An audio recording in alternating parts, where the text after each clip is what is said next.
Shalom, salam damai sejahtera Bapak Ibu, Saudara dan Saudariku seiman.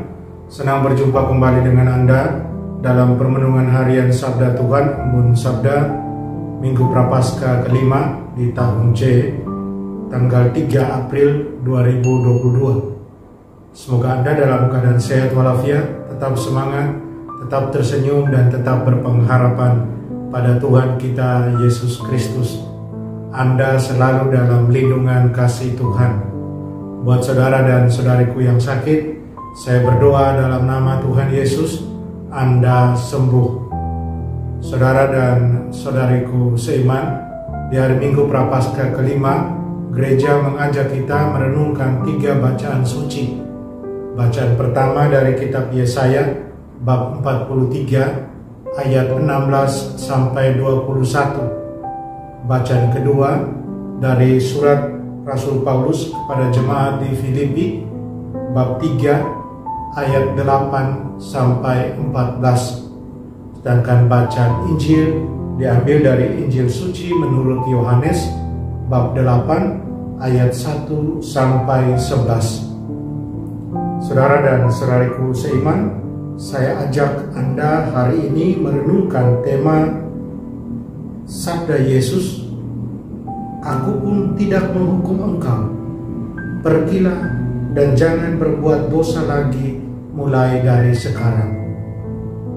Saudara dan saudariku yang terkasih, mari sebelum kita dengarkan dan renungkan firman Tuhan, kita tandai diri kita dengan tanda keselamatan dalam nama Bapa dan Putra dan Roh Kudus. Amin.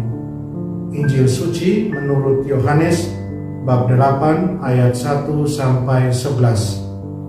Sekali peristiwa Yesus pergi ke Bukit Zaitun. Pagi-pagi benar ia berada di bait Allah, dan seluruh rakyat datang kepadanya. Ia duduk dan mengajar mereka. Maka ahli-ahli Taurat dan orang-orang Farisi membawa kepadanya seorang perempuan yang kedapatan berbuat zina. Mereka menempatkan perempuan itu di tengah-tengah, lalu berkata kepada Yesus, "Rabi, perempuan ini tertangkap basah ketika ia sedang berbuat zina. Musa dalam hukum Taurat memerintahkan kita untuk melempari dengan batu perempuan-perempuan yang demikian. Apa pendapatmu tentang hal itu?" Mereka mengatakan hal itu untuk mencobai Yesus, supaya mereka memperoleh sesuatu untuk menyalahkannya. Tetapi Yesus membungkuk lalu menulis di tanah dengan jarinya. Dan ketika mereka terus-menerus bertanya kepadanya, ia pun bangkit berdiri lalu berkata kepada mereka, "Barang siapa di antara kamu tidak berdosa, hendaklah ia pertama melemparkan batu kepada perempuan itu." Lalu Yesus membungkuk lagi dan menulis di tanah. Tetapi setelah mendengar perkataan itu, pergilah mereka seorang demi seorang, mulai dari yang tertua. Akhirnya tinggallah Yesus seorang diri dengan perempuan itu yang tetap di tempatnya. Lalu Yesus bangkit berdiri dan berkata kepadanya, "Hai perempuan, di manakah mereka? Tidak adakah seorang yang menghukum engkau?" Jawab perempuan itu, "Tidak ada Tuhan." Lalu kata Yesus, "Aku pun tidak menghukum engkau. Pergilah dan jangan berbuat dosa lagi mulai dari sekarang." Demikianlah sabda Tuhan. Terpujilah Kristus. Saudara dan saudariku yang terkasih dalam Kristus, apakah kita siap untuk diubah ke dalam kekudusan sama seperti Kristus, Juru Selamat kita, Tuhan kita, pengantara kita? Tuhan tidak pernah menahan kasih karunia-Nya. Itu kita tahu betul, kita percaya. Kasih setia dan belas kasihan-Nya selalu baru setiap hari. Melalui karunia dan kasih karunia Roh Kudus, kita dapat diubah dan dibuat baru di dalam Kristus. Dia dapat membebaskan kita dari keinginan dan nafsu kita yang sulit diatur. Saudara dan saudariku terkasih dalam Kristus, kisah-kisah dalam Injil sering menggambarkan bagaimana Yesus harus menghadapi tuduhan-tuduhan yang tidak adil yang dibuat oleh orang-orang Farisi, yang dibuat oleh para ahli Taurat, yang dibuat oleh para penatua yang berkuasa di Israel. Mereka pada dasarnya mereka kecewa dengan ajaran Yesus dan mereka ingin mendiskreditkan Yesus dengan cara apapun yang mereka bisa.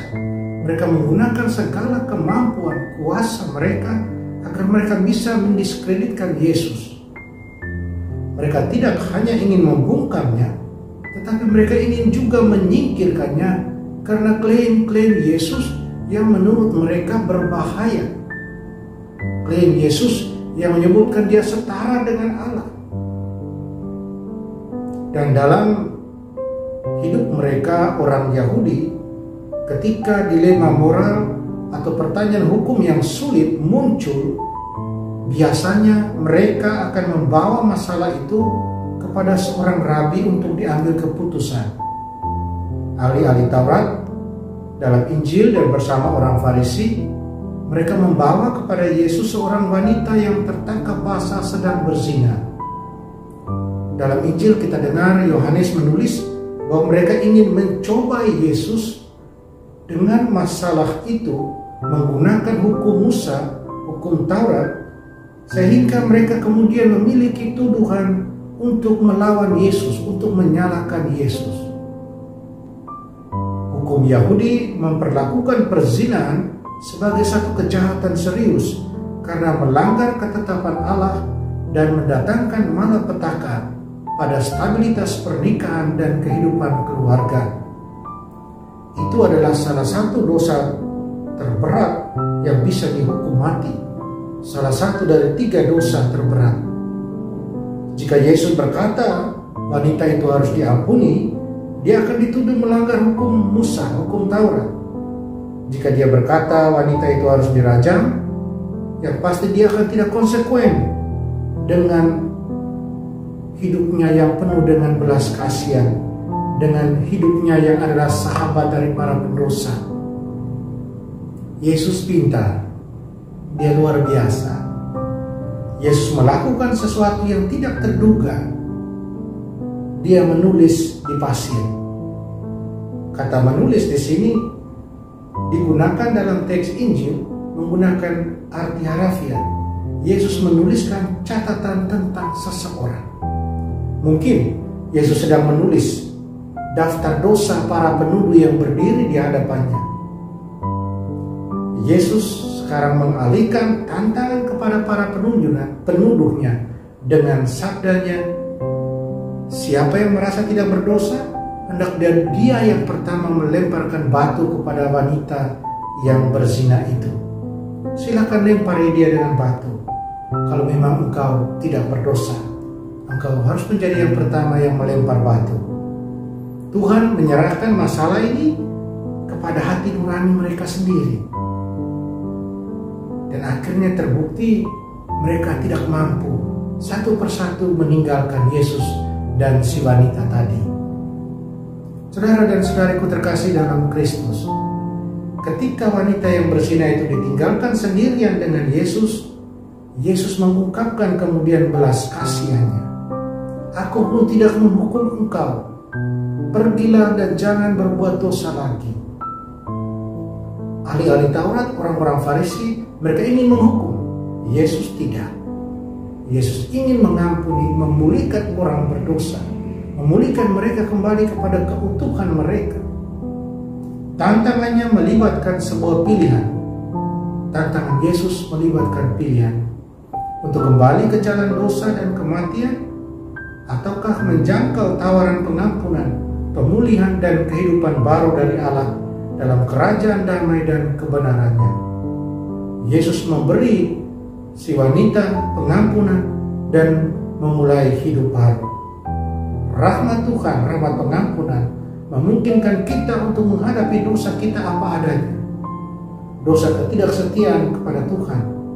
Dan kita diberi kesempatan dengan rahmat Tuhan yang sama itu untuk kembali kepada Dia dengan hati yang bertobat dan jiwa yang bersyukur atas pengampunan dan belas kasihan yang diterima. Saudara dan saudariku, saya kira kita sudah mengalami sukacita karena diampuni oleh Tuhan. Sukacita pengampunan, sukacita diberikan hati nurani yang bersih kembali. Mari kita kembali menyadari pengalaman-pengalaman sukacita kita itu ketika kita mendapat pengampunan dari Tuhan. Ketika Tuhan bersabda kepada kita, "Aku pun tidak menghukum engkau, pulanglah dan jangan berbuat dosa lagi."